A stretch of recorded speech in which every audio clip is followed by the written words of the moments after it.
పశ్చిమాసియా యుద్ధం ఇప్పుడు డిజిటల్ ప్రపంచాన్ని కూడా కుదిపేస్తోంది.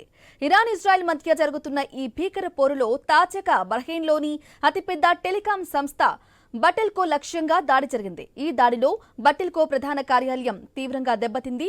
అయితే ఇది కేవలం ఒక టెలికాం సంస్థపై జరిగిన దాడి మాత్రమే కాదు, ఇక్కడే అమెజాన్ వెబ్ సర్వీసెస్ ఇన్ఫ్రాస్ట్రక్చర్ కూడా ఉండటంతో ప్రపంచవ్యాప్తంగా అనేక డిజిటల్ సేవలకు అంతరాయం కలిగింది.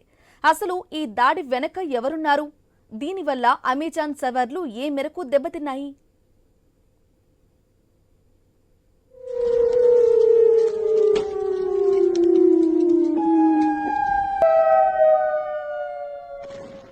పశ్చిమాసియా యుద్ధం ఇప్పుడు క్లౌడ్ కంప్యూటింగ్, ఇంటర్నెట్ సామ్రాజ్యాన్ని కూడా తాకింది. బహ్రెయిన్లోని అతిపెద్ద టెలికాం నెట్వర్క్ బటెల్కో ప్రధాన కార్యాలయంపై జరిగిన దాడితో గల్ఫ్ దేశాల్లో డిజిటల్ బ్లాక్అవుట్ ఏర్పడింది. ఈ భవనంలోనే అమెజాన్ వెబ్ సర్వీసెస్ కు చెందిన కీలక సర్వర్లు ఉండటంతో ఈ ప్రాంతంలోని అనేక వెబ్సైట్లు, యాప్లు, క్లౌడ్ సేవలు ఒక్కసారిగా నిలిచిపోయాయి.